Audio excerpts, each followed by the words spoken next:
देख रहे हैं ब्लंटली स्पीकिंग। आज की तारीख में यदि हम बात करें तो मुद्दा पूरे देश भर में एक ही चल रहा है, कोरोना पैंडेमिक।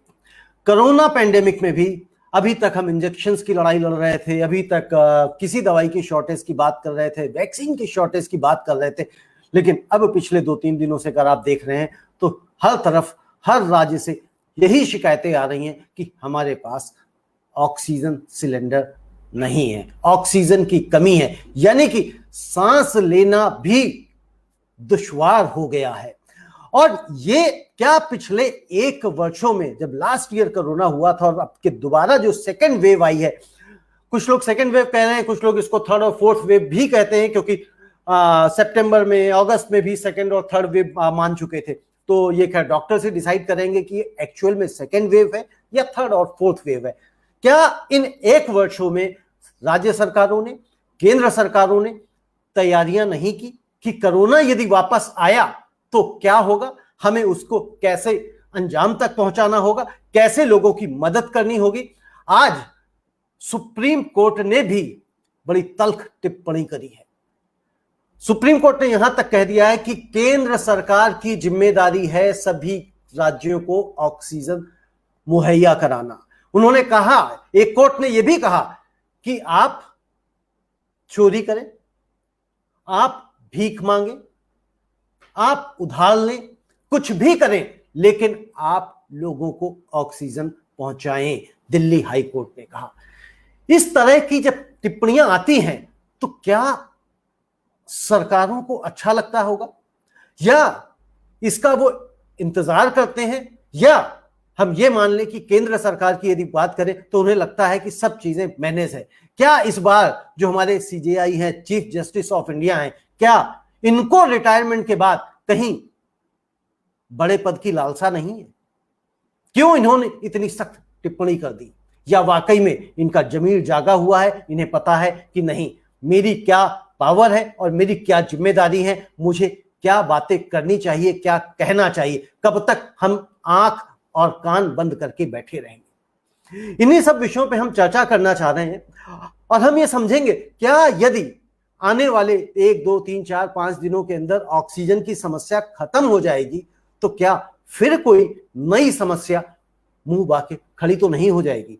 आज हमारे साथ पैनल में है डॉक्टर अंशुमान कुमार, जो कि हमेशा हमारे इस पैनल पे होते हैं। वीरेंद्र गोयल हैं, आस्क एनजीओ का कन्वीनर है। महेश त्रिखा हैं, रोटरी ब्लड बैंक दिल्ली के कन्वीनर हैं, और इसके साथ साथ rotary club of rendezvous club के प्रेसिडेंट हैं हमारे साथ में सिद्धार्थ जैन। आप सभी लोगों का बहुत बहुत स्वागत है। धन्यवाद। डॉक्टर अंशुमान, सबसे पहला प्रश्न आपसे ही है, क्योंकि आप ही एक्सपर्ट हैं इस सब्जेक्ट के।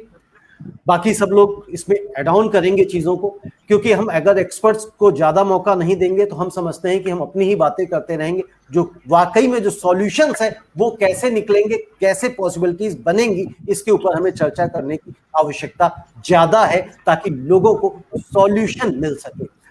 जी, ऑक्सीजन की समस्या खड़ी हुई है। जैसे मैंने कहा कि 1 साल पहले क्या हमें नहीं पता था, मतलब उस समय तो चलिए नहीं पता था हमें किन किन चीजों की जरूरत पड़ सकती है, क्योंकि महामारी नई थी, बिल्कुल नहीं थी। लेकिन 1 साल में क्या सरकारों को इसके लिए तैयार नहीं होना चाहिए था, या सरकार ने ये समझ लिया था कि अब दोबारा कोरोना नहीं आएगा?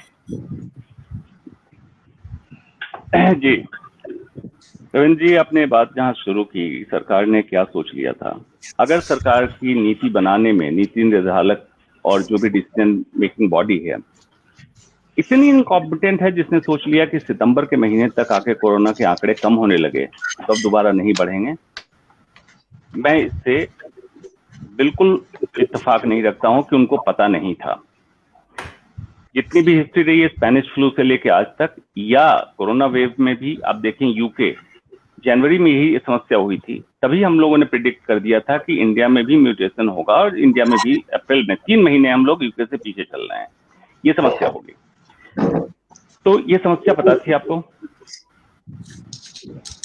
मार्च में आपने लॉकडाउन किया। लॉकडाउन के पर्पस कई बार मैं बता चुका हूं, mitigation, preparedness and testing. Preparedness जो करनी थी अस्पतालों की, as a medical expert, health strategy expert, मैं ये बता रहा हूं कि मेरी उम्मीद थी कि इस बार कोविड पैंडेमिक में हिंदुस्तान अपने बजट का काफी अच्छा परसेंटेज जीडीपी का हेल्थ पे डालेगा, और हेल्थ अब एक प्रायोरिटी सेगमेंट माना जाएगा। मींस पब्लिक भी मांगेगी और सरकार मुहैया कराएगी।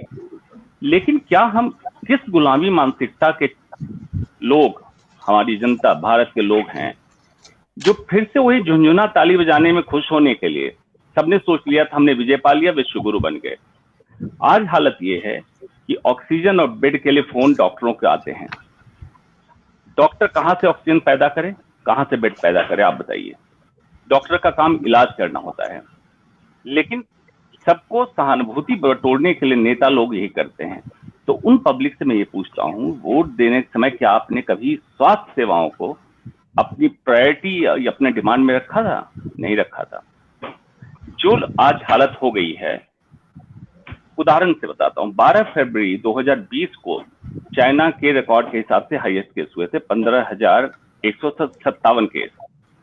चाइना ने मार्च एंड होते होते इसके नंबर को लेस देन 500 कर दिया था। उनकी स्ट्रेटजी देखिए किस तरह की थी। कुछ लोग कहते हैं कम्युनिस्ट रूल कंट्री है, इसलिए वहां पे डाटा छुपाया जाता है। आप बता दीजिए भारत में डाटा छुपाए जा रहे हैं कि नहीं जा रहे हैं? बिल्कुल छुपाए जा रहे हैं, सबको मालूम है। लेकिन हमारे नीति निर्धारक दो चीजों पे काम करते हैं, adhocism and impulsiveness.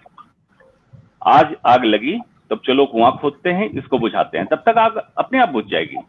Viral pandemic हर समय ऐसा होता है, एक सर्टेन टाइम के बाद फिर से डिप हो जाएगा, अब फिर सभी लोग अपने क्रेडिट लेने लगेंगे। आज भी आप देखते हैं कुछ खास राज्य सरकार वाले और केंद्र सरकार वाले जनसंपर्क विभाग के बजट के द्वारा कितने सारे टेलीविजन ऐड, पेपर ऐड, हमने ये कर दिया, हमने ये कर दिया। अगर उन पैसों को सही जगह इस्तेमाल किया गया होता तो आज इतनी बदतर स्थिति नहीं होती। और एक साल काफी बड़ा समय होता है जिसमें ऑक्सीजन क्या, हेल्थ केयर फैसिलिटी को आप रिवैम्प कर सकते हैं। जो ये कहते हैं हिंदुस्तान बहुत बड़ा कंट्री है, 135 करोड़ की आबादी है, सरकार भी क्या करे, तो जब चुन के गए थे तो क्या आबादी कम थी? 10 करोड़ थी, एकदम से बढ़ गई। तो आपने रिस्पॉन्सिबिलिटी बाय चॉइस ली थी, अब आपको उस रिस्पॉन्सिबिलिटी को निभाना पड़ेगा, इसमें कहीं कोई दो मत नहीं है। और इसमें क्रॉस बॉर्डर जुरिडिक्शन की जो प्रॉब्लम आ रही है, यूपी में ऑक्सीजन है तो दिल्ली नहीं जाए, हरियाणा में ऑक्सीजन है तो दिल्ली नहीं जाए, इससे हटना पड़ेगा। इंडिया एक फेडरल स्ट्रक्चर कंट्री है with unitary governance from the central government.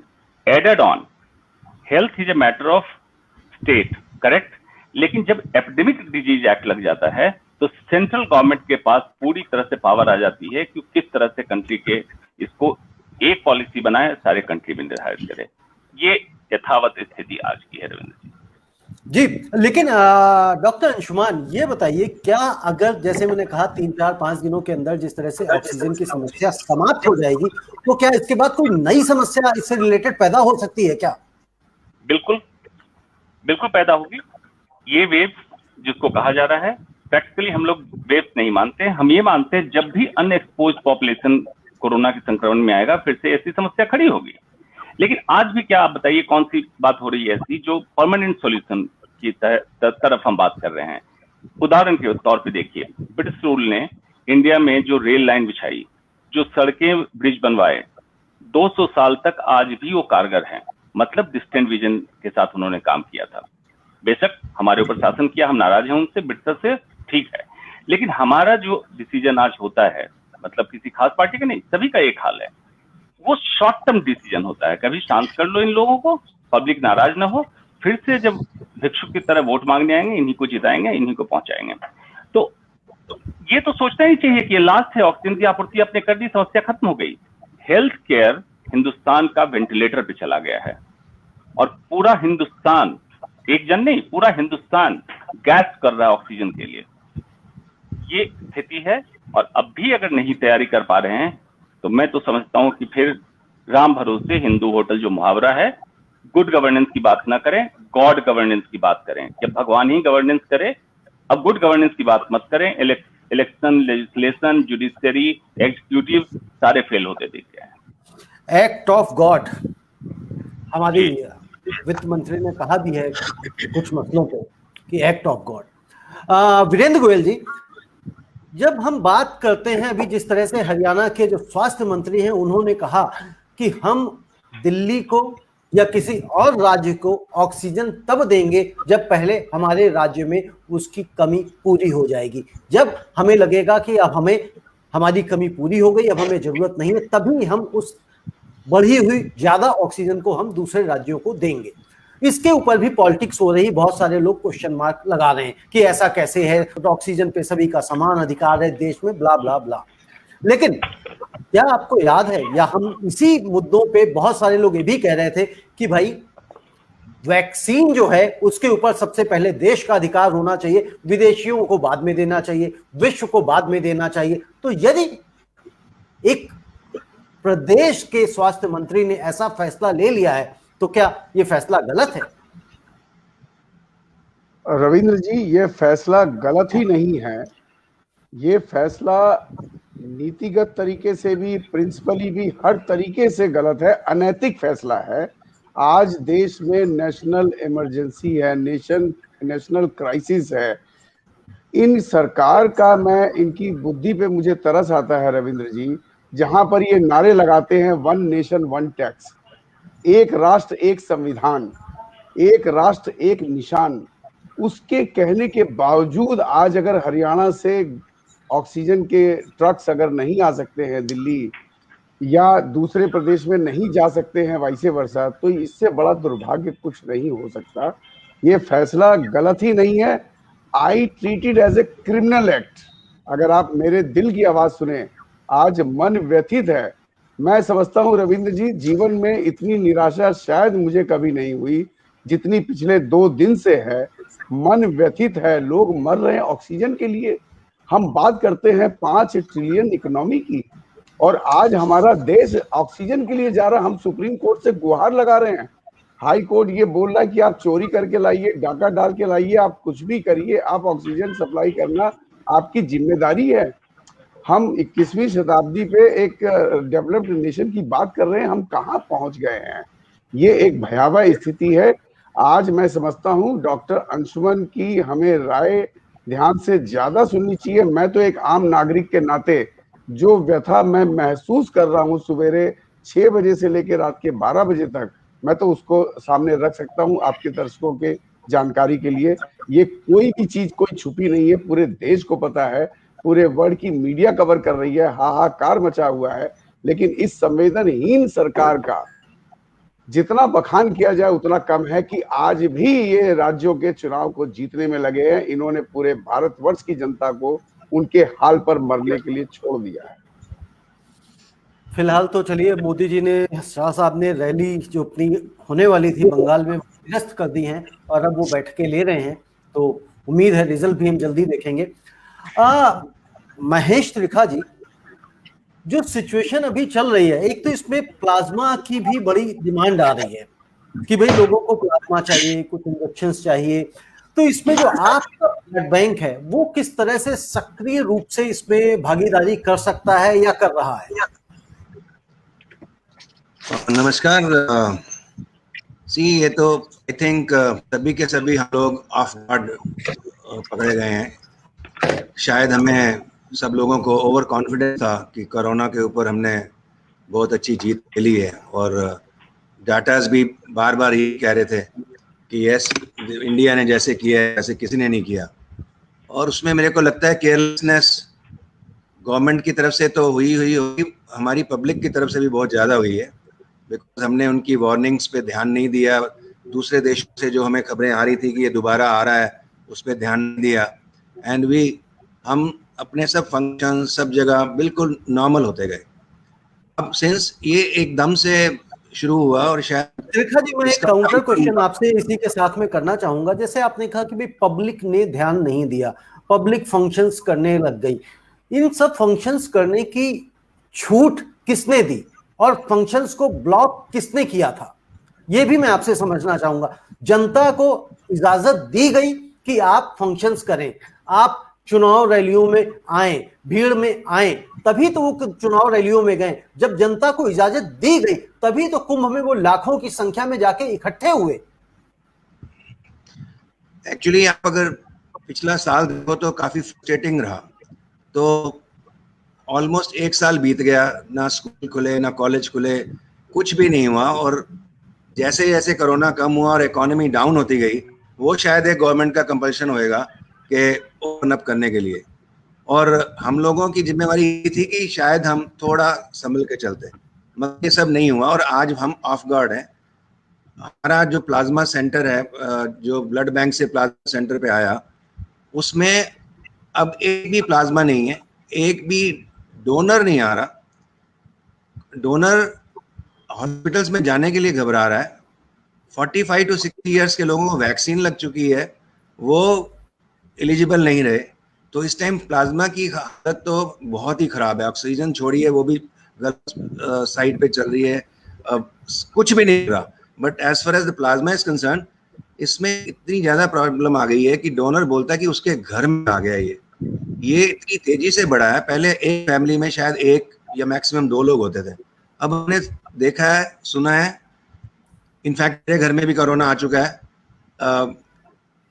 पूरी की पूरी फैमिली अफेक्टेड है, 11 लोग हैं तो 11 अफेक्टेड। वो एकदम से जो प्रभाव पड़ा है ना, वो टोटल प्लाज्मा पे, ब्लड पे पड़ा है, जिसको हम अभी नहीं संभाल पा रहे। और शायद ये थोड़ा टाइम संभलेगा नहीं, क्योंकि डोनर के घर में जब कोरोना है, डोनर के दिल में डर है कि वो हॉस्पिटल जाएगा तो 5-7 घंटे उसको बैठना पड़ेगा कोविड एनवायरनमेंट में।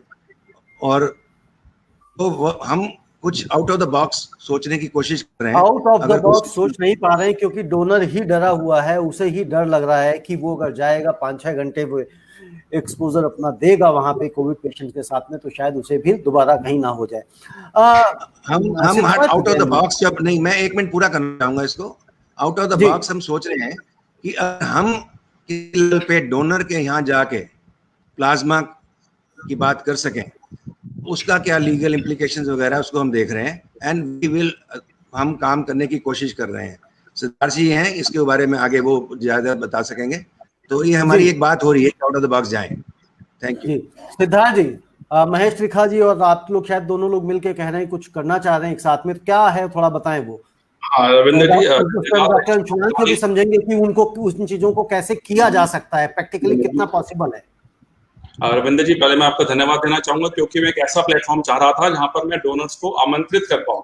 पिछले 4-5 दिन से महेश जी और मैं मिलके इतनी चेष्टा कर रहे हैं कि हम डोनर को जरूरतमंद के यहाँ पहुंचा पाए, जो हम नहीं पहुंचा पा रहे। उसके बहुत सारे रीजन हो सकते हैं। मैं शुरू करना चाहूंगा आपके आज के सब्जेक्ट से, क्या ऑक्सीजन की कमी से सब कुछ होगा ठीक, ऑक्सीजन की कमी दूर करने से? नहीं साहब, ये तो एक बहुत ही छोटी सी राहत है, ये एक आपातकालीन स्थिति है जिसको हम लोग फेस कर रहे हैं।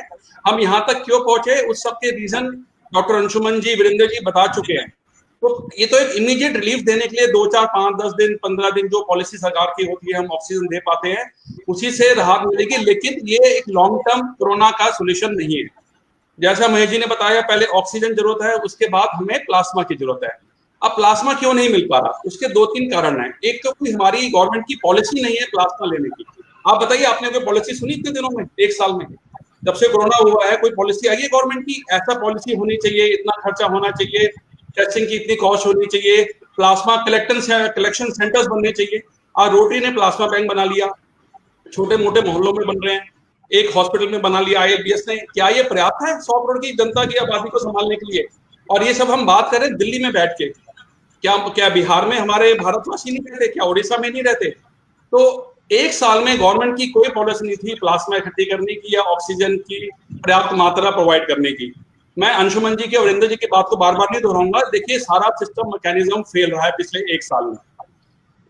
अब ये जमाना आ गया, ये समय आ गया कि आजकल हमारी सरकार हाई कोर्ट और सुप्रीम कोर्ट चलाएगी, तो हम मंत्री क्यों चुनते हैं? हम सुप्रीम कोर्ट के जज क्यों नहीं चुनते? अगर सारे डिसीजन देश में ऑक्सीजन की कमी हो गई, कहां से कहां पूरी होनी चाहिए, किसको कहां ऑक्सीजन पहले मिलनी चाहिए, ये डिसीजन हाई कोर्ट देगा। तो हमें हाई कोर्ट के जज का इलेक्शन करना चाहिए ना, हमें उनको चूज करना चाहिए। हम अपने नेताओं को चूज क्यों करते हैं? हम इसलिए करते हैं, एडमिनिस्ट्रेशन सरकार चलाती है, हाई कोर्ट के जज नहीं चलाते। तो ये एक बहुत गंभीर स्थिति है जिसमें हमें हाई कोर्ट पे जाना पड़ रहा है और इन सब बातों का समाधान निकालना पड़ रहा है। हमें अपने टास्क फोर्स, एक कंट्री को, पूरी कंट्री को टास्क फोर्स बनानी चाहिए थी कि एक विपदा आई है, एक नेचुरल डिजास्टर आया है, इसको हमने कैसे निपटना है अगले साल में। सब लोग ढीले होकर बैठ गए। और ये सब देखिए, एक सिंगल गवर्नमेंट को ही ब्लेम नहीं कर सकते, ये दोनों तरफ का कसूर है, ये पब्लिक का भी कसूर है। हमें जब समझाया गया केसेस कम हुए, घर में रहो, मास्क लगाओ, कोई जरूरी नहीं है सोशल फंक्शन करने, बड़ी बड़ी शादियां धूमधाम से फिर दोबारा होने लग गई, डेस्टिनेशन वेडिंग होने लग गई। डेस्टिनेशन वेडिंग से 100 केस के घर के अंदर आ गए पूरे पूरे कुंभ में। क्या जरूरत थी हमें इतनी आफत करने की? क्या हम एक नेचर में हमारे ऊपर एक इतनी बड़ी सिद्धार्थ जी, डेस्टिनेशन वेडिंग करनी या बड़ी वेडिंग्स करनी, इसके लिए अगेन दोबारा से छूट परमिशन सरकार ने ही तो दी। जब सरकार ने परमिशन दी तो इसका मतलब ये है कि लोगों को लग रहा है कि सब ठीक हो गया है। सर सरकार बोलेगी ये कर लो, तो हमें भी तो अपनी समझदारी करनी चाहिए ना। जब हमें लग रहा है सरकार समझदार नहीं है, इतने दिनों से क्या विषय उठ रहा है हर जगह पब्लिक में, प्रेस में, कि सरकार समझदार नहीं है, तो कम से कम आज हमें तो समझदार बन जाना चाहिए ना। आज देश में क्या हो रहा है आपको भी पता होगा, पिछले 3-4 दिन से महेश जी हम लोग क्या कर रहे हैं, हर मोहल्ले में हर RWA अपने आप को इक्विप करके कंट्री की तरह काम कर रही है, अपने साधन पूरे कर रही है, ऑक्सीजन जुटा रही है, बेड जुटा रही है, डॉक्टर ढूंढ रही है। जो एक हेल्थ मैकेनिज्म पूरी कंट्री को लगाना चाहिए, पूरी कंट्री को बनाना चाहिए, फिर उसको स्टेट वाइज स्ट्रॉन्ग करना चाहिए, उसको डिस्ट्रिक्ट वाइज स्ट्रॉन्ग करना चाहिए, उसको मोहल्ले के हिसाब से स्ट्रॉन्ग करना चाहिए। आज हर मोहल्ले में, हर लोकेलिटी में हर आदमी को अपनी जान बचाने के लिए अपना सिस्टम बनाना पड़ रहा है। तो ये वक्त दूर नहीं है जब मालूम पड़ेगा, तिलक नगर वाले बोलेंगे तिलक नगर हॉस्पिटल बना लिया हमने, पंजाबी बाग बोलेंगे पंजाबी बाग हॉस्पिटल बना लिया। क्योंकि अगर सरकार सक्षम नहीं है, और जो नजर आ रहा है सक्षम नहीं है, तो हम लोगों को तो आत्मनिर्भर होना ही पड़ेगा ना। हम तो अपने जान पहचान में, रिश्तेदारों को, दोस्तों की जान बचाने की चेष्टा कर ही रहे हैं ना पूरी। तो अब सरकार का काम तो हमको अपने हाथों में लेना पड़ेगा। जी, सरकारों का काम अपने हाथों में लेना पड़ेगा। डॉक्टर अंशुमान, अगर सरकारों का काम, अंशुमान जी, हमें अपने हाथों में ही लेना है, तो फिर सरकार क्या काम करेंगी? क्या सरकार सिर्फ और सिर्फ चुनाव जीतने का काम करेंगी? जी, ये बात मैंने पहले भी कही थी, जब आपने सुना कि एयरपोर्ट मैनेजमेंट और बहुत सारी ऐसी चीजें जो भारत का प्रतिनिधित्व करती थी। फॉर एग्जांपल, एयर इंडिया की फ्लाइट जब विदेश में लैंड करती थी तो इंडिया को रिप्रेजेंट करती थी। जब धीरे धीरे करके एयरपोर्ट से लेकर सारी चीजें प्राइवेट प्लेयर को दिया जाने लगा, तब मैंने एक सवाल ये उठाया था कि जो directive principle of the state, हमारा संविधान कहता है कि चुने हुए लेजिस्लेचर को, MLA MP को क्या करना है, मुख्यमंत्री प्रधानमंत्री को क्या करना है, ये जब प्राइवेट को ही दे रहे हैं तो चुनाव करने की जरूरत भी नहीं है। गवर्नेंस के लिए हार्वर्ड स्कूल के बिजनेस जो मैनेजर्स होते हैं अलग अलग कोर्सेज के, उनके हार्वर्ड यूनिवर्सिटी को दे दीजिए कंट्री मैनेज करने के लिए। चुनाव के भी पैसे बच गए, और जो पर ईयर आपसे चार्ज लेगा कंट्री चलाने का, वो भी कम लेगा। ये सुनने वाले को बहुत बुरा लग रहा होगा जब मैं ऐसा बोल रहा हूं कि डेमोक्रेटिक कंट्री है। कौन सी democracy? We the people of India. ये कहां चला गया और कब ये प्रजातंत्र से राजतंत्र में बदल गया? राजा बन गए शासक लोग, और वो डिक्टेटरशिप जब कर रहे हैं, उसमें पब्लिक कहां जाए? एक तरफ स्वास्थ्य सेवा उपलब्ध नहीं है, दूसरी तरफ आपने फॉल्स परसेप्शन पूरे टाइम दिया। लॉकडाउन जब किया, फर्स्ट लॉकडाउन मार्च 2020 में, तो यहां तक अनाउंसमेंट कर दिया गया कि 18 दिन में महाभारत की लड़ाई जीती गई थी, 21 दिन हमने लॉकडाउन किया, कोरोना खत्म हो जाएगा। और इंटरनेशनल जर्नल में इंडिया के लॉकडाउन की तारीफ हुई। तारीफ जनता की हुई, तारीफ लॉकडाउन लगाने वाले की नहीं हुई कि जनता कितनी सिविलाइज्ड है कि इस नियम को कड़ाई से पालन कर रहे हैं। एक्सटेंडेड लॉकडाउन करते हुए मेडिकल एक्सपर्ट ने कहा कि एक्सटेंडेड लॉकडाउन का कोई फायदा नहीं है, लेकिन एक्सटेंडेड लॉकडाउन होता चला गया, पब्लिक पिसती चली गई इकोनॉमिकल क्राइसिस में। अब जब दूसरी बार हालत आई है तो केंद्र राज्य का फिर झगड़ा चालू। केंद्र कह रहा है मुझे लॉकडाउन से कोई मतलब नहीं, स्टेट डिसाइड करे क्या करना है। लेकिन जब इस तरह की क्राइसिस की सिचुएशन होती है, आइडियली, और ये सिद्धांत भी कहता है कि central government should play the role of anchor, और सारे स्टेट को मिलाए, नीति निर्धारण करे, और डिपेंडिंग ऑन द प्रायोरिटी, मतलब कौन सी घनी आबादी का शहर है, कहाँ कितने टेस्टिंग होनी चाहिए, कहाँ कितने ऑक्सीजन की सप्लाई चाहिए, ये सारा कुछ जो भी डिसीजन हो, ये सेंट्रली कंट्रोल सारे स्टेट को पहुंचाना है। लेकिन हालत अभी क्या है? सभी लोग चुप बैठे हैं, और कहानियां क्या चल रही है? डॉक्टर और अस्पताल, डॉक्टर अस्पताल, बेसिक चीज आप उपलब्ध नहीं करा पा रहे हैं, ऑक्सीजन जैसी चीज।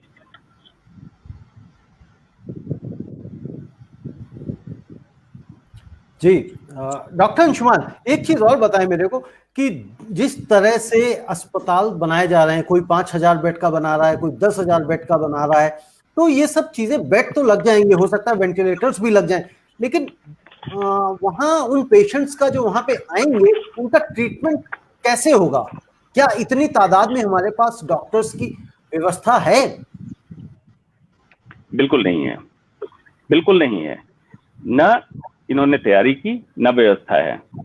आपको याद होगा पिछले साल हमने एक हेल्थ कमांडो का कॉन्सेप्ट दिया था, जिसमें हमने कहा था कि एक pool of doctors and paramedical staff तैयार कर लेना चाहिए, अभी मौका है आपके पास। नहीं हुआ। लॉकडाउन का जो पर्पस हुआ था डिफ्यूट हो गया जिस दिन मजदूर पलायन करने लगे, संक्रमण पूरे कंट्री में फैल गया। इस बार भी जब लॉकडाउन अनाउंस किया गया दिल्ली में 6 दिन का लॉकडाउन, दोपहर को मैं एक टेलीविजन चैनल पे लाइव था, मैंने कहा था कि ये पर्पस शाम होते होते डिफ्यूट हो जाएगा। मतलब लॉकडाउन से मतलब था कि संक्रमण को रोक लो एक जगह। लेबर निकलने लगी, शराब के ठेके पे लाइन लग गई, हो गया आपका न्यूट्रलाइज। 6 दिन में जितने संक्रमण रोक सकते थे एक ही दिन में हो गया। अब देखिए, सरकार रेवेन्यू के लिए पिछले साल लॉकडाउन में शराब के ठेके खोल सकती है रेवेन्यू के लिए, लेकिन बाकी डिसीजन लेने में सरकार को क्या दिक्कत होती है मुझे भी नहीं समझ में आता है, क्योंकि टोटली ये गवर्न हो रहे हैं ब्यूरोक्रेट से, आईएएस ऑफिसर से, जिन्होंने कभी इतिहास के पन्ने पढ़े, एक एग्जाम क्रैक किया, उनको मेडिकल की क्या जानकारी है।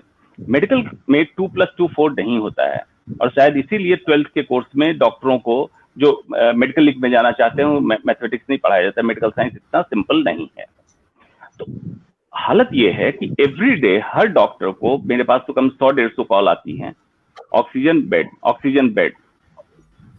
एक अगर आप हर सेंटर पे, स्टेट पे पोर्टा हॉस्पिटल बना लिए होते, एक उदाहरण दे रहा हूं, ऑक्सीजन प्लांट भी वहां लगता, ऑक्सीजन सप्लाई कर रहे होते, इसकी तैयारी होती। जब सिचुएशन साल 2 साल 2.5 साल में हो जाता, पोर्टा हॉस्पिटल को डिसमेंटल करते, ऑक्सीजन प्लांट आपका चलता रहता।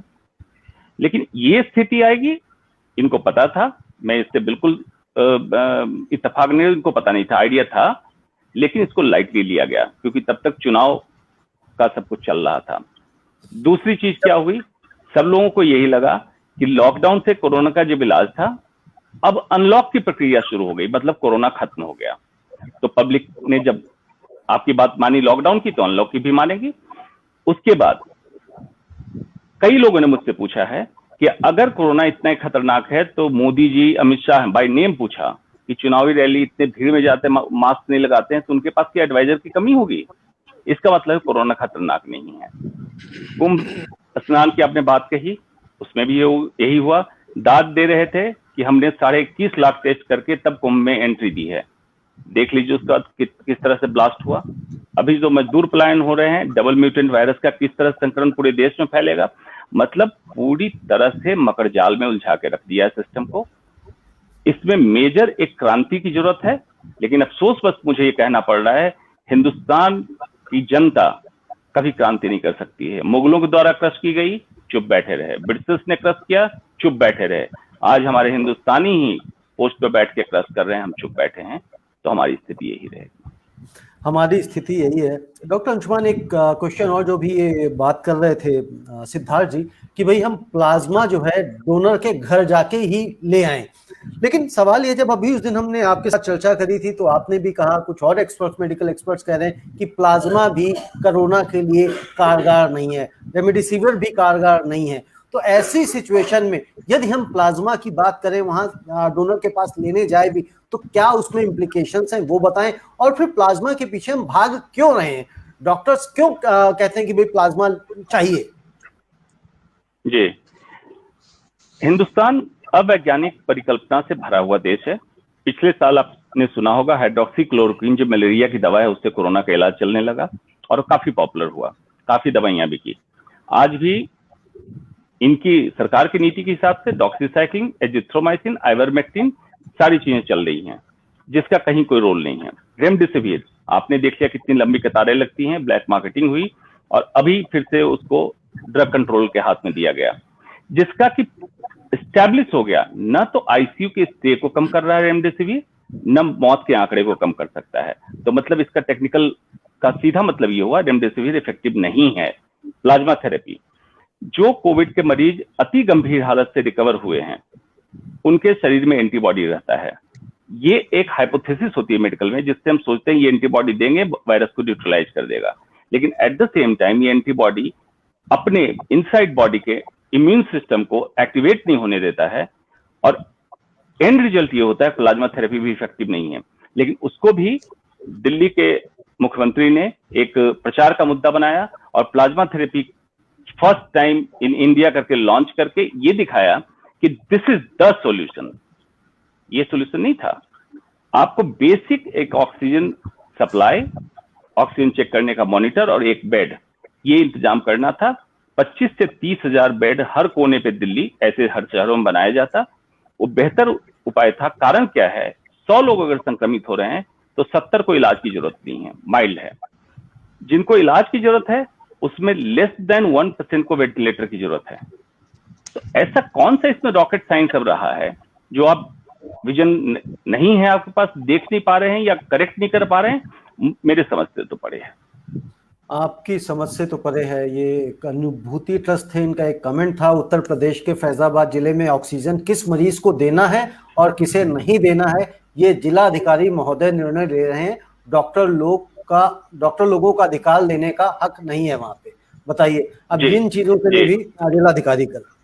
जी अब बता देता हूँ रविंद्र जी, यही बात मैं कह रहा था कि हिस्ट्री, एंथ्रोपोलॉजी, संस्कृत, फारसी, इस तरह के सब्जेक्ट को लेके यूपीएससी क्रैक करके एक लड़का जो डीएम बना वो डिसाइड कर रहा है कि किस पे क्या होना है। ह्यूमन न्यूरोसाइकेट्रिक स्टडी कहती है कि एक इंसान एक समय में 7 मैक्सिमम काम कर सकता है, 7 एक्ट माइंड कर सकता है, लेकिन 3 एक्ट एवरेज इंसान कर सकता है विदाउट क्लटर, मतलब 3 काम साइमल्टेनियसली। तो इसलिए आपने देखा होगा हवाई जहाज उड़ाने वाला जो पायलट होता है उसकी ट्रेनिंग इस तरह से दी जाती है कि मल्टीपल एक्ट करे in the time of crisis. को पायलट उसको दिया जाता है, उस पर बर्डन ना हो, इसलिए इस तरह का सिस्टम। लेकिन आपको मालूम है एक डीएम के पास लगभग 180 पोर्टफोलियो होता है। आपको लगता है ये पॉसिबल है उसके मैनेज करना? नहीं पॉसिबल है। दूसरा, मेडिकल साइंस की आपको जानकारी नहीं है, किस तरह से आप मैनेज करेंगे? जब डॉक्टर डीएम से मिलेगा तो डीएम अपने को लाट साहब समझता है, जो अंग्रेजों के टाइम बोला जाता था, और उसमें से अधिकतर डीएम या आईपीएस ऑफिसर हैं जिन्होंने 12th में मेडिकल की परीक्षा दी होगी, पास नहीं हुए होंगे और उसके बाद आईएएस ऑफिसर बने हैं। अगर इसी तरह से मेडिकल मैनेजमेंट चलता रहेगा तो हिंदुस्तान का कबाड़ा हो जाएगा। ईस्ट इंडिया कंपनी पूरी तरह से अभी रेप्लिकेट हो रही है इंडिया में। ब्यूरोक्रेसी और पॉलिटिशियन दोनों ईस्ट इंडिया कंपनी की तरह काम कर रहे हैं और ये बहुत ही पीड़ादायक है। बहुत ही पीड़ादायक। डॉक्टर अंशुमान, ये भी हो सकता है कि डीएम साहब ने इसलिए निर्णय अपने अधिकार में लिया हो कि कब कौन से एमपी, कब कौन से विधायक का फोन आ जाएगा तो सिर्फ और सिर्फ उन्हीं रिकमेंडेड पेशेंट्स को ही ऑक्सीजन दिलवानी हो, ये भी संभव हो सकता है। Doctor Anshuman, what advice would you give to common people who are suffering from कोविड-19? What all basic steps one should take in the present crisis when there is a scarcity of oxygen and beds in the hospital? जी, बहुत बहुत ground reality के सवाल पूछा है रिंको जी ने। अभी panic की स्थिति हो गई है।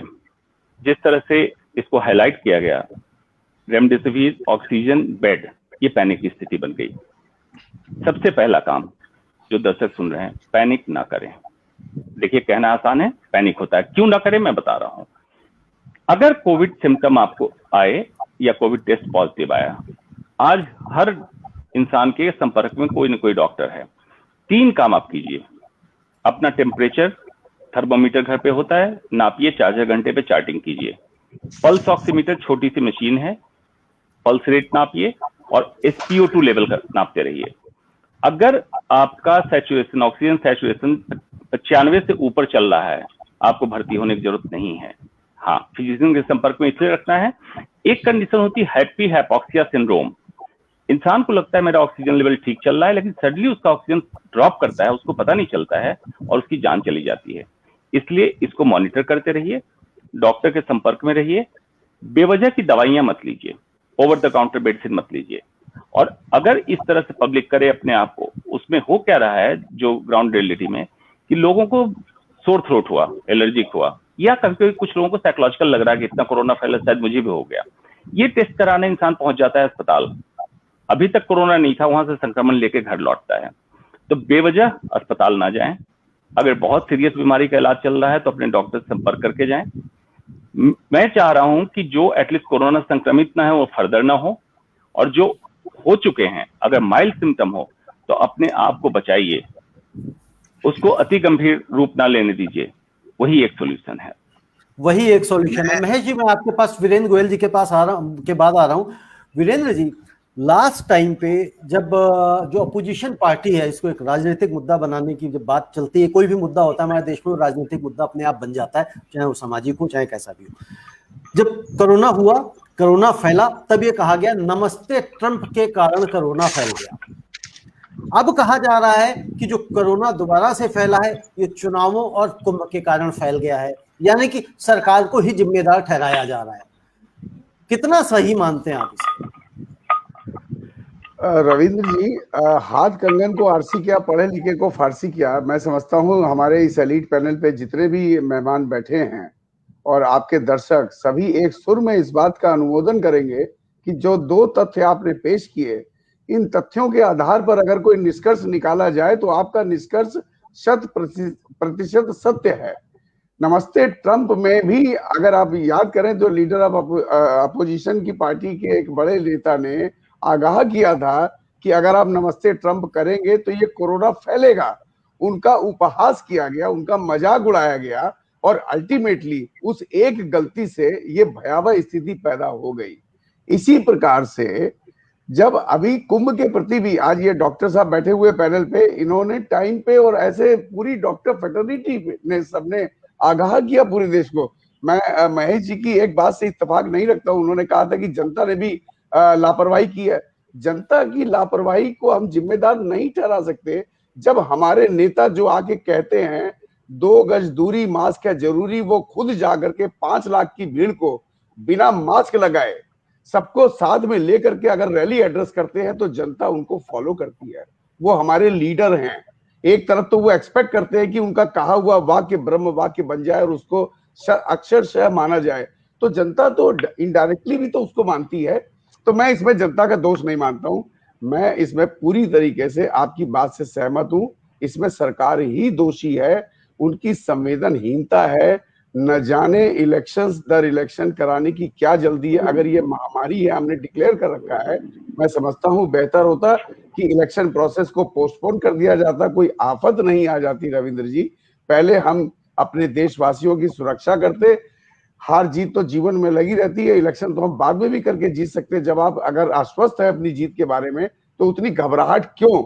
और मैं हैरान हूं रविंद्र जी, आज मेरा दिल दहल गया जब एक अखबार पे हमने एक नेता की, सत्ताधारी नेता की मुस्कुराते हुए फोटो देखी है फुल पेज के ऐड में, तो मन में एक सवाल आया, काश ये मुस्कुराहट आज मेरे भारतवर्ष की जनता, मेरे भारतवर्ष के हर वासी के मुंह पर होती, चेहरे पे होती, तो शायद दिल को सुकून मिलता। वो जो हंसी थी वो 130 करोड़ भारतवासियों के मुंह पे एक तमाचा था। उससे ज्यादा मेरे पास कोई शब्द नहीं है।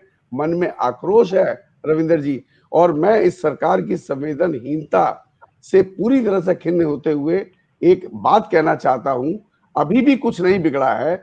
इसको national emergency, health emergency declare किया जाए। उस पे जो डॉक्टर्स के, जो हमारे देश में इतने काबिल डॉक्टर्स हैं, उनकी सलाह से पैनल बना के उनको पूरे अधिकार दिए जाए। जो मिनिस्ट्रीज इसमें इन्वॉल्व है इसके मैनेजमेंट में, उनका, मैं डॉक्टर साहब से बात कर रहा था तो उन्होंने कहा एक सिंगल विंडो कॉन्सेप्ट होनी चाहिए। क्यों स्टेट एक मिनिस्ट्री से दूसरी मिनिस्ट्री की तरफ जाए? एक स्टेट की रिक्वायरमेंट है, वो वहां पर गई और वो वहां से उनको सामान मुहैया करा दिया। मैं आपका एक बात ध्यान दिलाना चाहता हूं, आज हमारे डॉक्टर फ्रेटर्निटी पूरी तरीके से ओवर स्ट्रेस्ड है, बुरी तरीके से फेटिगनेस है, लेकिन इनकी महानता देखिए, निरंतर 24 घंटे काम कर रहे हैं। जिस हॉस्पिटल के मैनेजमेंट को ये पता लग जाए कि आज मेरे पास 2 घंटे की ऑक्सीजन बची है, आप सोचिए जहां पे 375, कहीं पे 500 पेशेंट जो ऑक्सीजन पे पड़े हुए हॉस्पिटल में, उनके भविष्य के बारे में जब वो सोचते होंगे तो मुझे सिहरन होती है ये सोच के भी कि वो कैसे काम करते होंगे। तो डॉक्टर्स आज मरीज की जान बचाने पे काम करें कि वो ऑक्सीजन इकट्ठा करने पे करें। लेकिन आज भी मैं मानता हूं जिस युद्ध स्तर पे काम होना चाहिए, सरकार की संवेदनहीनता अभी भी पूरी तरीके से बनी हुई है। सो मच सो हमारे एक केंद्रीय मंत्री ने ये ट्वीट करके बोला है, राज्यों को निर्देश दिए हैं कि आप अपनी ऑक्सीजन की डिमांड को कंट्रोल कीजिए। इससे ज्यादा शर्मनाक, लज्जा से भरा हुआ, बेहया और बेतुका बयान नहीं हो सकता है। ये देश की जनता के साथ एक भद्दा मजाक है रविंदर जी। और हमारी फाइनेंस मिनिस्टर ने आज कहा ट्वीट करके कि ऑक्सीजन की सप्लाई जब तक कि हमने इंपोर्ट का जो ऑर्डर दिया है, जब तक वो हो नहीं जाती, जब तक 3 हफ्ते लगेंगे, उससे पहले सुधर नहीं सकती। अब आप बताइए इस देश का भविष्य क्या होगा, जनता का भविष्य क्या होगा? जी, समस्या तो यही है। सरकारें चाहती हैं कि आप ऑक्सीजन भी कंज्यूम ना करें, उसको भी थोड़ा सा बचा के लें, थोड़ा सा रोक के लें, थोड़ा सा थाम के लें, ताकि जरूरत सबकी पूरी हो सके। क्या लॉजिक्स हैं लोगों के। महेश त्रिखा जी, आप अनम्यूट कर लीजिएगा अपने आप को। जी, कैन यू? यस, बोलिए। डॉक्टर अंशुमन की बात को आगे बढ़ाना चाहता हूं कि उन्होंने बोला कि दो क्वेश्चन है सर मेरे। एक तो आपने बोला कि पैनिक नहीं करना चाहिए। मैं आपकी बात से सहमत हूं और थोड़ा असहमत भी हूं। ये पैनिक पता है क्यों आया है? जब ये 40 से नीचे के लोगों को होना शुरू हुआ है फैमिली में, और उनकी जो पहले 2-3 दिन में जो दशा होती है, उसमें मेरे को लगता है पैनिक आता ही है। इट्स नेचुरल, बिकॉज उस टाइम आप डेस्परेशन में हो जाते हो। तो आप तो पैनिक मेरे ख्याल से एक नेचुरल प्रोसेस बन गया है, स्पेशली जो -40 के बच्चों को आया है। दूसरा ये कि अगर प्लाज्मा, जैसे आपने बोला कि इट्स नॉट द आंसर, तो हम लोगों को कैसे कन्विंस कर सकते हैं कि आप प्लाज्मा की तरफ ना जाइए? यहाँ प्लाज्मा की मेरे पास 200 से 300 कॉल्स रोज की आती हैं, और पूरे ऑल इंडिया से आती हैं। दिल्ली गवर्नमेंट ने अगर उसको एग्जाम्पल बनाया है तो वो बात दूसरी है। ऑल इंडिया से आती हैं कि उनको प्लाज्मा चाहिए, प्लाज्मा चाहिए। हैदराबाद में चाहिए, बिहार में चाहिए, लखनऊ में चाहिए, सब जगह चाहिए। तो इन चीजों का क्या रिजॉल्व हो सकता है? जी, बिल्कुल ये सही बात है कि इस तरह की तस्वीर जब यंगस्टर्स की मौत हो रही है तो आप घबरा जाते हैं, स्वाभाविक है। कोई भी संवेदनशील व्यक्ति होगा उसको देख के घबराएगा। लेकिन क्या पैनिक से आप कुछ गेन कर पाएंगे? गेन नहीं कर पाएंगे। क्या होगा, आप सोचने की क्षमता क्लटर्ड हो जाएगी। मैंने इस लेवल पे इसलिए रिक्वेस्ट की पैनिक मत कीजिए कि उस समय वाइज डिसीजन लेना बहुत जरूरी है। रादर देन आप पैनिक करें और उसके चक्कर में गलत डिसीजन हो जाए और कुछ अनटुवर्ड हो जाए, पहली बात। दूसरी बात, रेमडेसिविर हो या प्लाज्मा थेरेपी हो, इंटरनेशनल एजेंसी हिंदुस्तान को कई बार आगाह कर चुकी, ये ट्रीटमेंट नहीं है, आप लोग बेवजह क्यों इसको चला रहे हैं। कई सारे साइंटिफिक रिसर्च हुए। मरीज का भी कहना जेन्युइन है कि डॉक्टर लिख के फिर क्यों दे रहा है? अगर ये दवा नहीं, इलाज नहीं, डॉक्टर लिख क्यों रहा है? तो जिस तरह से अनार्की की स्थिति पूरे देश में है, मेडिकल में भी अनार्की की स्थिति है। मतलब कि कोई भी ऐसी संस्था नहीं बची जो ये गाइडलाइन पूरी तरह से, जैसे आईसीएमआर अपना गाइडलाइन निकाल दे किसमें क्या करना चाहिए। आज तक कोई आईसीएमआर का गाइडलाइन नहीं है। पिछले साल तक हम लोग कहते रहे we are into community transmission. ICMR का लास्ट स्टेटमेंट यही है, we are not into community transmission. मतलब जिसकी ट्रैवलिंग की हिस्ट्री नहीं उसको भी कोरोना हो रहा है, ऐसा नहीं है। कॉन्टैक्ट की हिस्ट्री, ट्रैवलिंग की हिस्ट्री। आज तक फाइनल अनाउंसमेंट नहीं हुआ है कि हम कम्युनिटी ट्रांसमिशन में हैं। अब कब कम्युनिटी ट्रांसमिशन में होंगे, इसी से अंदाजा लगाइए कि ये कितनी स्पाइनलेस एजेंसीज एंड बॉडीज हो गई हैं। वो कैसे उनसे उम्मीद करते हैं आपके रेमडेसिविर प्लाज्मा थेरेपी का प्रोटोकॉल या गाइडलाइन बना के बताए कि किन में चलाना है, किन में नहीं चलाना है। मैक्सिमम लोग तो पैनिक उस कारण हो रहे हैं, जब कोविड पॉजिटिव हुआ मुझे ऑक्सीजन नहीं मिलेगा, बेड नहीं मिलेगा, रेमडेसिविर नहीं मिलेगी, प्लाज्मा नहीं मिलेगा। तो पैनिक स्थिति वहां से बन रही है। इसलिए मैंने कहा उस पैनिक को न लें, सोचने की क्षमता डिस्टर्ब हो जाती है। इसलिए महेश जी मैंने ये बात कही। जी, अब प्लाज्मा की बात हम कर रहे थे, बट उससे पहले एक चीज और बताएं डॉक्टर अंशुमान। एक होर्डिंग के ऊपर बड़े सारे मुद्दे आ रहे हैं। पहले रेमडेसिविर की होर्डिंग का मुद्दा आया, फिर उसके बाद अभी फेबी फ्लू के होर्डिंग का भी आया, और वो हमारे दिल्ली के सांसद हैं गौतम गंभीर। मैं कहूंगा कि प्रोड्यूसर से उनका ट्वीट दिखाएं अगर दिखा सके। तो उन्होंने कहा कि अगर किसी भी जो उनकी कॉन्स्टिट्यूंसी के लोग हैं उनको यदि फेविफ्लू चाहिए तो वो उनके एमपी ऑफिस से ले सकते हैं आधार कार्ड दिखा के। तो क्या किसी एमपी को इस तरह से दवाइयां स्टोर करने की इजाजत होती है, जबकि ये टेबलेट मार्केट में मिल नहीं रही है? पिछले प्रोग्राम में मुझे याद है वीरेंद्र गोयल जी ने खुद कहा था कि भाई ये टेबलेट मार्केट में नहीं मिल रही है। तो ऐसी स्थिति में जब नेतागण इस तरह से टेबलेट्स, इंजेक्शंस स्टोर करेंगे फ्री बांटने के लिए, तो क्या ये जायज है, क्या ये नैतिक है, क्या ये कानूनी है? पहली बात कि किसी एमपी का अधिकार नहीं है मेडिसिन डिस्पेंसिंग का, मतलब वो अपने लेवल पे डिस्पेंस कर से, इसका अधिकार नहीं है। हो सकता है डिस्पेंस ना कर रहे हो, कहते हो कि डॉक्टर का प्रिस्क्रिप्शन लाओ मेरे यहाँ से ले जाओ, लेकिन इसमें क्या होगा, ये एक तरह से होर्डिंग हो गई, इसको आपने रोक ली, मेडिसिन को अपने कब्जे में कर ली। ये मेडिसिन अगर पब्लिक प्लेस मार्केट में अवेलेबल हो और डॉक्टर जब प्रिस्क्राइब करें तब लें तो बेहतर सोल्यूशन होता, लेकिन ऐसा क्यों होगा? क्रेडिट तो चाहिए, उन्होंने ऐसा कदम उठाया, उन्होंने ऐसा कदम उठाया, इसी के कारण करोड़ों रुपए फूंक दिए जाते हैं एडवर्टीजमेंट में कि हमने ये किया, हमने ये किया। मैं बार बार उसी बात को दोहरा रहा हूं, उन पैसे को, उन एनर्जी को अगर हम पेंडेमिक कंट्रोल में लगाते और बाकी की स्वास्थ्य सुविधाओं को, जैसे कैंसर के रोगी का इलाज, हार्ट के रोगी का इलाज, किडनी के रोगी का इलाज समुचित ढंग से चलता रहता, अगर स्ट्रेटजी हम ऐसे बनाते तो बेहतर होता, पैसे भी सही यूटिलाइज होते। लेकिन मामला तो ये है नहीं। उसका कारण क्या है कि जितने सत्ता नशीन लोग हैं ये पार्टी से और सरकार में डिफरेंशिएट नहीं कर पा रहे हैं। पार्टी एक पॉलिटिकल ऑर्गेनाइजेशन है जिसका एक आइडियोलॉजी है काम करने का, लेकिन चुने हुए लोग चाहे पक्ष में हो विपक्ष में हो, वो पब्लिक के रिप्रेजेंटेटिव होते हैं, शपथ ली होती है और उनको संविधान से जुड़ी सारी बातें जो कही जाती है उनको करना पड़ता है। लेकिन ये जब नहीं होता दिखता है तो अफसोस होता है कि जनता को गुमराह कर रहे हैं और इस तरह से देखिए अपना क्रेडिट पॉइंट बना रहे हैं ताकि अगले इलेक्शन में इनको, और ये बात सही है, इंडिया में बहुत शॉर्ट टर्म मेमोरी है, कुछ ही दिनों के बाद सभी लोग भूल जाएंगे और फिर से वही गुणगान चालू हो जाएगा। मैं कहता हूं आइडियोलॉजी वाइज जिस पार्टी को सपोर्ट करना है करो, लेकिन आप अपना अधिकार मांगो। राइट टू हेल्थ संविधान कहता है फंडामेंटल राइट है इंसान का, और राइट टू हेल्थ ही खत्म हो गया कंट्री का। जी, लोगों की शॉर्ट टर्म मेमोरी होती है, इसमें कहीं कोई किंतु परंतु नहीं है और लोग भूल ही जाते हैं। सिद्धार्थ जैन जी, अभी जो वैक्सीन की बात अगर हम करें तो वैक्सीन केंद्र सरकार को 150 रुपए में मिलेगी, राज्य सरकारों को 250 रुपए में मिलेगी, प्राइवेट हॉस्पिटल को 600 रुपए में मिलेगी। ऐसा भेदभाव क्यों करने दिया जा रहा है? ये इस तरह के रूल्स लागू करने के पीछे क्या मंशा है? सर, ये बहुत बड़ा बिजनेस चल रहा है वैक्सीन का, और आज से नहीं चल रहा है, इसकी तैयारी 6 महीने 8 महीने से चल रही है। जब हमें पता था हमारे देश में इतना बड़ा संकट है, इतनी बड़ी हमारी पॉपुलेशन है और किसी वजह से हम लोग सक्षम हो गए एक इंडियन वैक्सीन बनाने के लिए जो बहुत कॉस्ट इफेक्टिव है, जो कल मोदी जी ने बोला कि वर्ल्ड की चीपेस्ट वैक्सीन हमने बनाई है, हमें क्या जरूरत थी उसको एक्सपोर्ट शुरू करने की? राज्य सरकार को किस प्राइस पे मिलेगी, केंद्र सरकार को किस प्राइस पे मिलेगी, आम जनता तक किस प्राइस पे पहुंचेगी?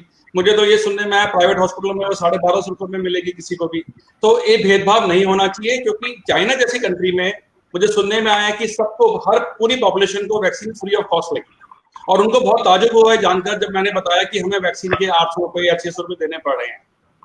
ये बहुत बड़ा विषय है। जब हमारी सरकार पर पर्सन 100 रुपए या 200 रुपए का खर्च नहीं उठा सकती, तो हमारी सरकार ने मेडिकल बजट के लिए इतने सालों में क्या करा? अब मैं आपको पिछले साल से लेकर अब तक की कोरोना की हिस्ट्री बताता हूँ। पिछले साल जब बहुत देश में हाहाकार मच गया था, कोरोना की एक नई बीमारी थी, उस समय हम सबका दिमाग, जैसे अंशुमन जी ने कहा कि मेमोरी बहुत छोटी होती है लोगों की, ये बात बिल्कुल ठीक है। हमारा दिमाग चेंज करने के लिए ये बताया गया, चाइना के पीछे लगा दिया पूरे देश को कि चाइना का इंपोर्ट रोको। अरे देश में महामारी है, आज हमारा विषय है ऑक्सीजन। ऑक्सीजन इमीडिएटली हमारी कंट्री को कौन दे रहा है आज?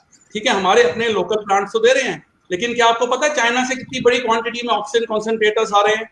कितने हजारों की सारे। आज मैंने चाइना की फैक्ट्री में फोन करा तो मालूम पड़ा कि पूरा प्रोडक्शन हिंदुस्तान के सारे व्यापारियों ने बुक कर दी।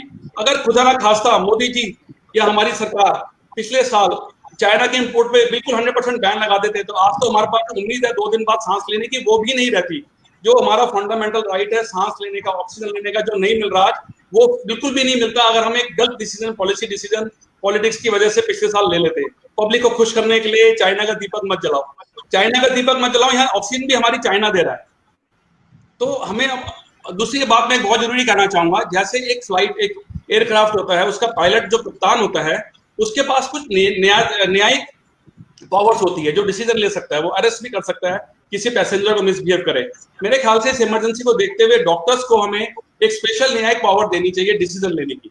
ये पावर जैसे एमएलए बांट रहे हैं ऑक्सीजन, या एसडीएम बांट रहे हैं, या गौतम गंभीर की दवाई बांट रहे हैं होर्डिंग करके। ड्रग एक्ट लाइसेंस चाहिए होता है किसी भी दवाई व्यापारी को दवाई बेचने के लिए, रखने के लिए, जो उनके पास नहीं है फिर भी बांट रहे हैं, और खुलेआम सरकार के ही नामिंदा बांट रहा है। तो मेरे ख्याल से डॉक्टर्स को हमें बहुत बड़ी न्यायिक पावर देनी चाहिए, जिसके अंदर वो डिसीजन ले सके, ये डिसाइड कर सके उनको क्या करना है क्या नहीं करना। और हम जैसे लोग, हम जैसे सामाजिक लोग, सोशल स्वयंसेवी लोग, हमें उन सब डॉक्टर्स को पीछे सपोर्ट देनी चाहिए, क्योंकि गवर्नमेंट मैकेनिज्म फेल हो चुका है।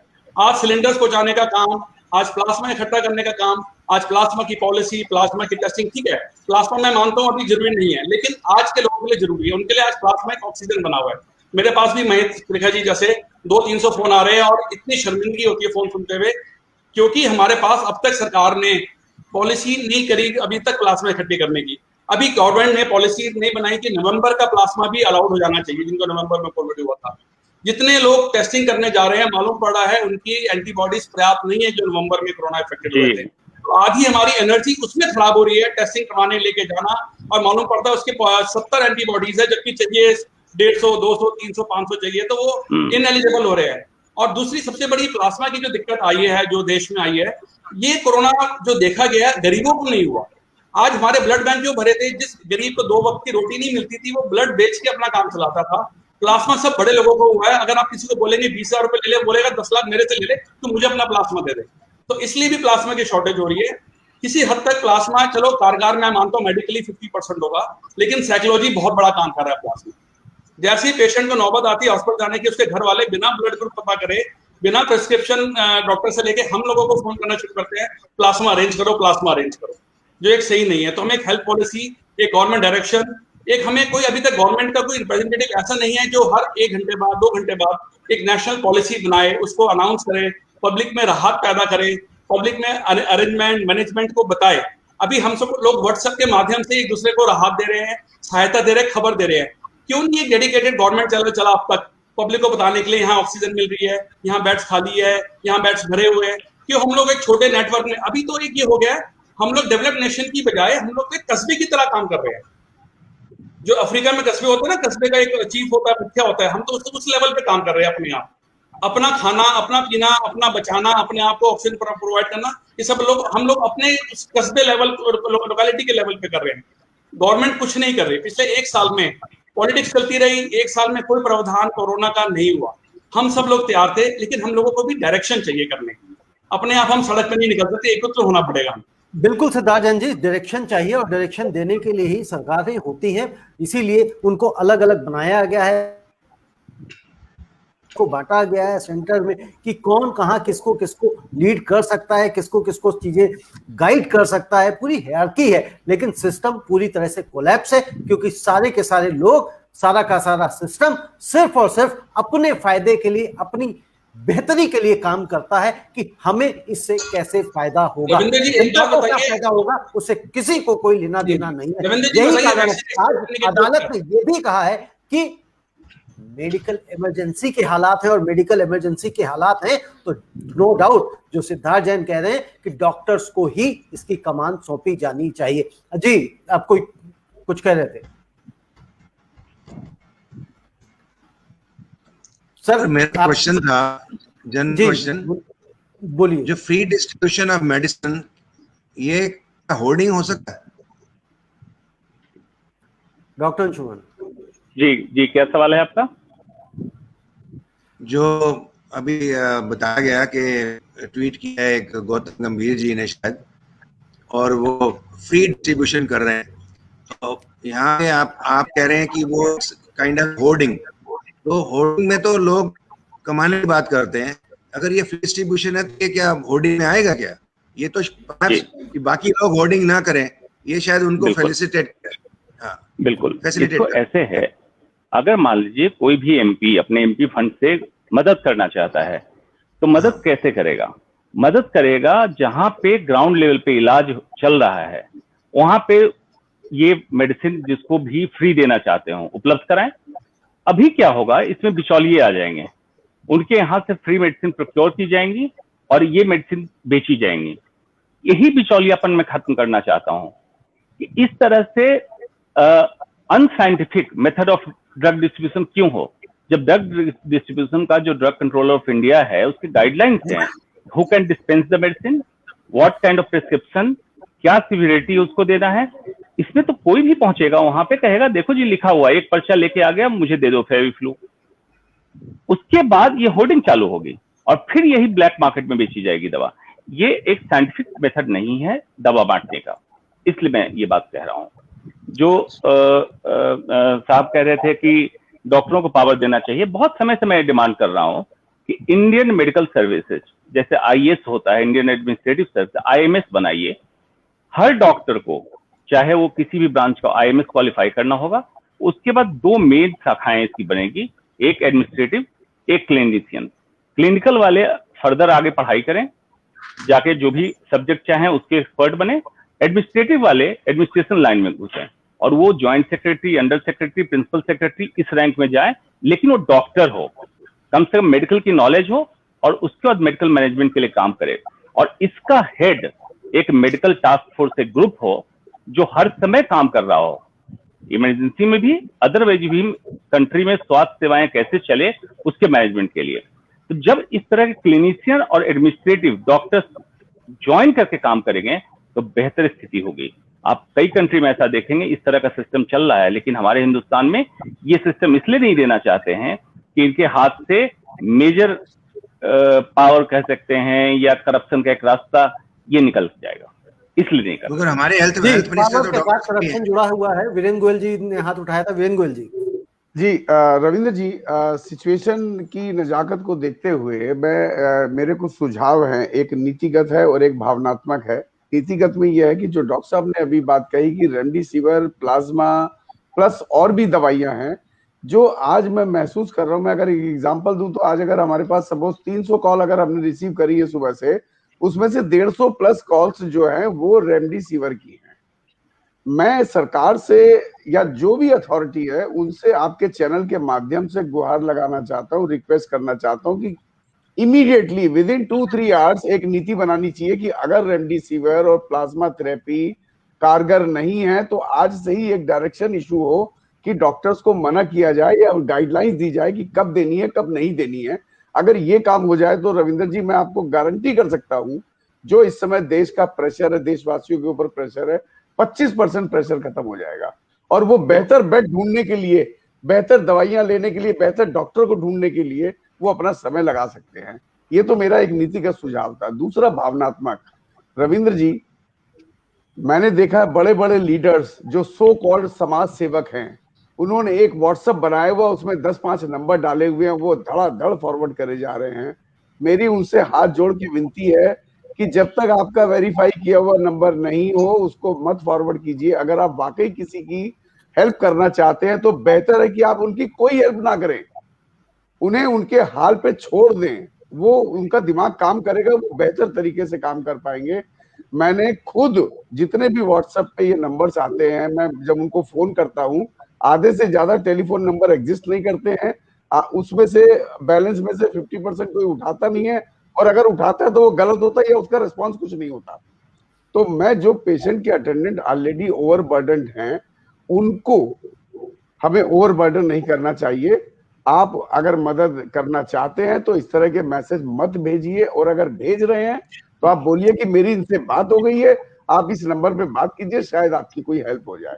ये इतना बड़ा मीडिया चल रहा है, लोग त्रस्त है इस बात से। नहीं, बिल्कुल वीरेंद्र जी आपकी बात से सहमत हूं। जो आपने सुझाव दिया है बिल्कुल गौर किया जाना चाहिए लोगों को कि भाई मैसेज कोई भी फॉरवर्ड करना है तो पहले उसे वेरीफाई कर लें तभी फॉरवर्ड करें। जो आप बता रहे हैं, एक कल का वाकया है, मेरे पास मैसेज आया कि डोनर, प्लाज्मा डोनर के लिए कि ये प्लाज्मा देना चाहते हैं, डोनर है, तैयार है। उसमें 3 नंबर दिए गए थे, 3 नंबर में से एक डॉक्टर का नंबर था, डॉक्टर का नंबर स्विच ऑफ आ रहा था। दूसरा नंबर एक और था, वो भी नंबर स्विच ऑफ आ रहा था, तीसरा नंबर बाई चांस लग गया। उनसे बात हुई तो उन्होंने कहा कि साहब मैं तो खुद हॉस्पिटल में हूं, मुझे प्लाज्मा डोनर हूं नहीं, मुझे प्लाज्मा चाहिए, I need plasma.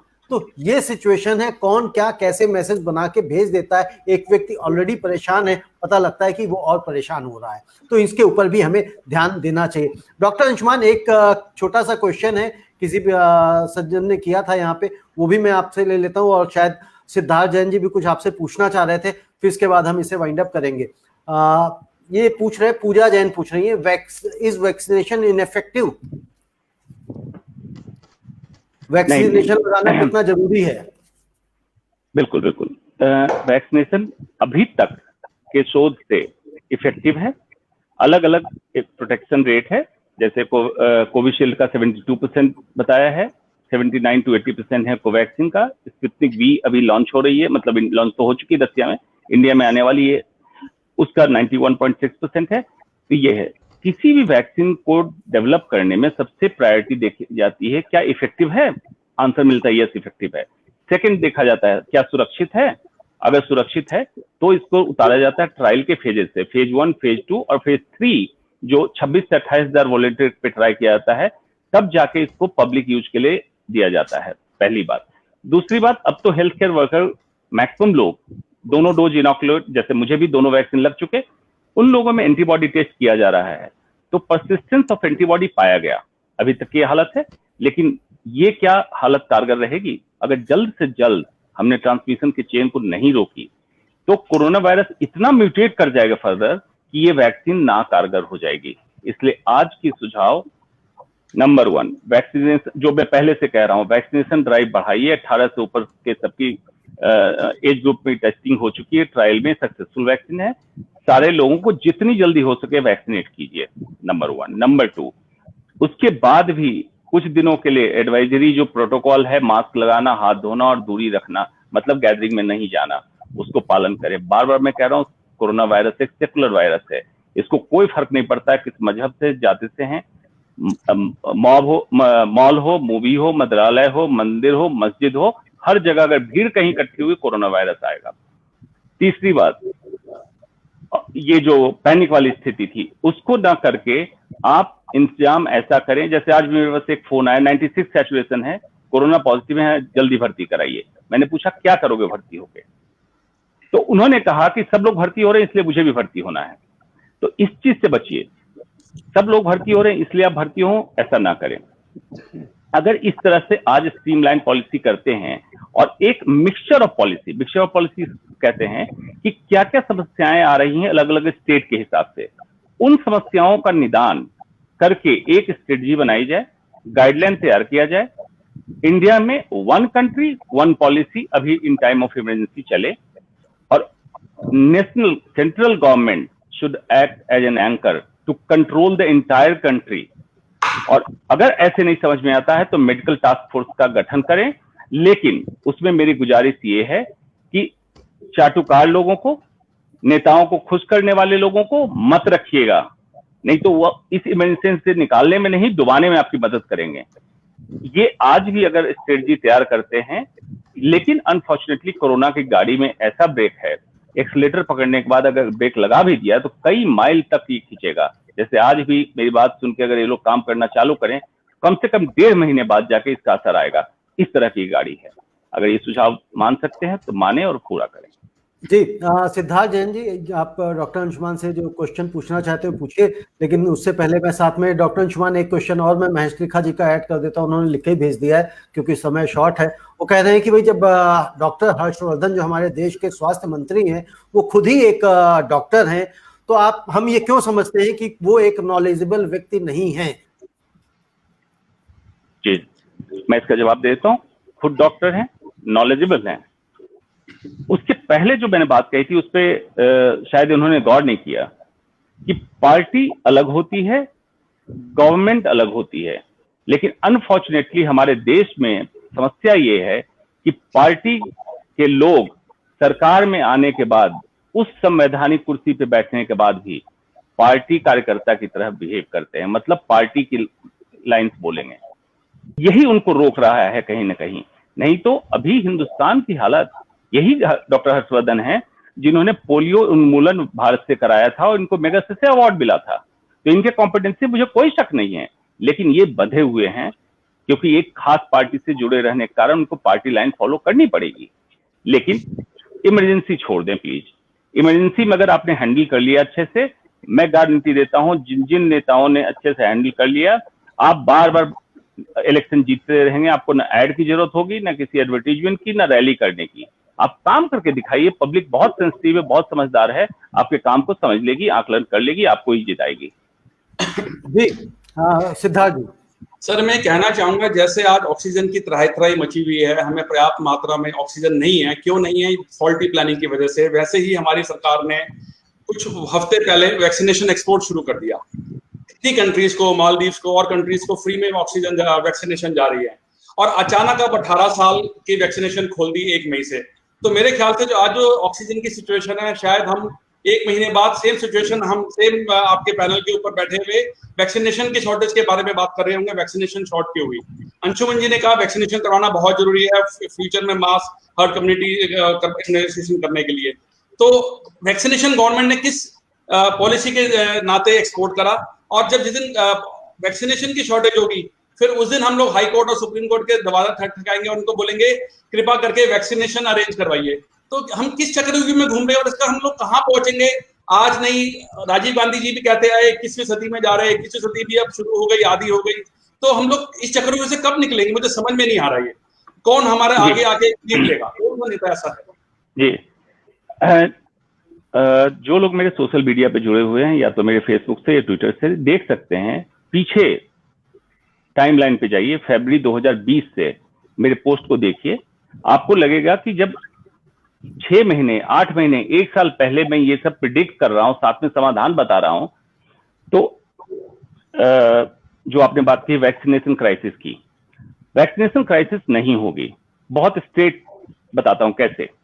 2 company India की है, एक बना रही कोविशील्ड, दूसरा कोवैक्सीन। एक सप्लाई चेन मैनेजमेंट, एक हेल्थ केयर मैनेजमेंट सिस्टम का एक कॉन्सेप्ट होता है। डिमांड कितनी है, सप्लाई कितनी आप पूरी कर सकते हैं। कंपनी से आपने एग्रीमेंट किया, लगता है ये सप्लाई पूरी नहीं कर सकते, कैसे?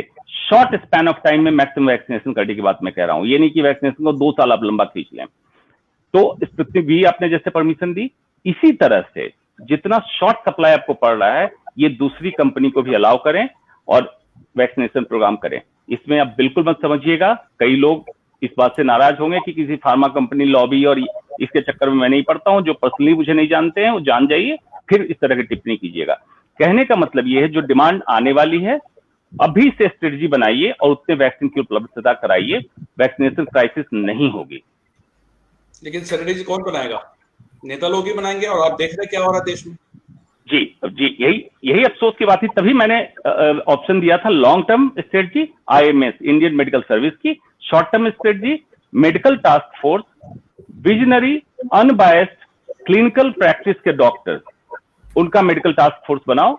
आज भी कंट्री की स्थिति कंट्रोल करके हम स्टैंड स्टिल इस लेवल पे ला सकते हैं जो कंट्री ने इमेजिन नहीं किया होगा। क्योंकि ऐसे डॉक्टरों का टास्क फोर्स जो होगा, उनको न राजनीति से मतलब है, न उनको पद प्रतिष्ठा प्रोत्साहन चाहिए। जिनको चाहिए ऑलरेडी सरकार से जुड़े हुए हैं, उनको पद प्रतिष्ठा प्रोत्साहन भी मिल रहा है या अपीजमेंट का स्टेटमेंट देते रहते हैं। लेकिन अनबायस्ड डॉक्टर का मेडिकल टास्क फोर्स बने, पैंडेमिक कंट्रोल हो, मैनेज हो, ये डॉक्टर मूव करें, अपने अपने क्लिनिकल प्रैक्टिस में जाएं, इनको कोई लेना देना नहीं रहेगा आपसे। वीरेंद्र जी रविंद्र जी, बस मेरे 2 चीजें, आपने डॉक्टर हर्षवर्धन का जिक्र किया और कुछ कमेंट मांगे थे, तो मैं एक ही बात कहूंगा उनके बारे में, a right person at the wrong place. दूसरी बात, मैं अपनी बात को खत्म करता हूं और ये कहते हुए आपके माध्यम से, आपके इस स्टीम्ड चैनल के माध्यम से आपके सभी दर्शकों से हाथ जोड़ के विनती करता हूं कि देहांत से बेहतर है एकांत। प्लीज घर में रहें, डॉक्टर साहब की बात माने, पैनिक ना करें, तो शायद हम सुरक्षित रह जाएंगे। बिल्कुल वीरेंद्र जी, एकांत की बात जब हम करते हैं तो एकांतवास तो चाहिए इस वक्त, क्योंकि सभी लोगों को आइसोलेशन में आपको अदरवाइज कहीं ना कहीं जबरदस्ती जाना पड़ रहा है या जा रहे हैं। तो बेहतर यही है कि हम लोग पहले से ही उतना ही बाहर निकलें जहां जहां जिन शहरों में लॉकडाउन नहीं लगा हुआ है। अभी जहां लगा हुआ है उनकी तो मजबूरी है कि वो घर से बाहर नहीं निकल सकते, लेकिन जहां नहीं लगा हुआ है कृपया करके घरों में ही रहें, सुरक्षित रहें, मास्क पहने, क्योंकि जिस तरह से वीरेंद्र जी ने कहा उसी तरह से मध्य प्रदेश के चीफ मिनिस्टर ने भी कहा था, एक बयान दिया था उन्होंने कि मास्क कफन से छोटा है, इसे जरूर पहने। तो बात सही है, मास्क से हम सैनिटाइज भी कर सकते हैं, यानी कि इन सारी चीजों को जो कोविड रिलेटेड प्रोटोकॉल्स हैं उनको हमें फॉलो करने होंगे, अन्यथा ये क्राइसिस जिस तरह से बढ़ता जा रहा है, आज 3,15,000 नंबर हुए, कल कितने होंगे ये हमें पता नहीं, और जिस रफ्तार से नंबर बढ़ रहे हैं, अगर टेस्टिंग का डेटा भी क्यों नहीं रिवील हो रहा है ये भी हमें नहीं समझ में आ रहा कि हर स्टेट में कौन से स्टेट में कितने टेस्ट किए जा रहे हैं, ये भी इस बार नहीं रिवील किया जा रहा है। क्यों छुपाया जा रहा है डेटा, सरकारें ही जाने, हम ये तो नहीं कह सकते ईश्वर जाने, बट सरकारें ही बेहतर जानती। आज के लिए इतना ही, हम लोग कल फिर मिलेंगे और फिर इसी चर्चा को आगे बढ़ाएंगे कि हम घरों में अपने आप को कैसे सुरक्षित रख सकते हैं, किस तरह से कोरोना से रिलेटेड और ऐसी क्या क्या समस्याएं हैं जो कई बार हम इस कार्यक्रम में एड्रेस नहीं कर पाते, क्योंकि आप देख रहे हैं कि ये कार्यक्रम भी तकरीबन 1.25 घंटे का हो गया है, लेकिन क्वेश्चंस आते जा रहे हैं लगातार, और पैनलिस्ट के भी क्वेश्चंस हैं, सभी के क्वेश्चंस हैं, लेकिन इतना लंबा भी हम नहीं ले जाना चाहते। कल फिर हम डिस्कस करेंगे, और यदि आपके कोई प्रश्न है तो पहले से ही आप हमें मैसेज कर दें, हम उन सवालों का जवाब डॉक्टर अंशुमान से, कुछ और डॉक्टर से इस कार्यक्रम में लेंगे। धन्यवाद, नमस्ते।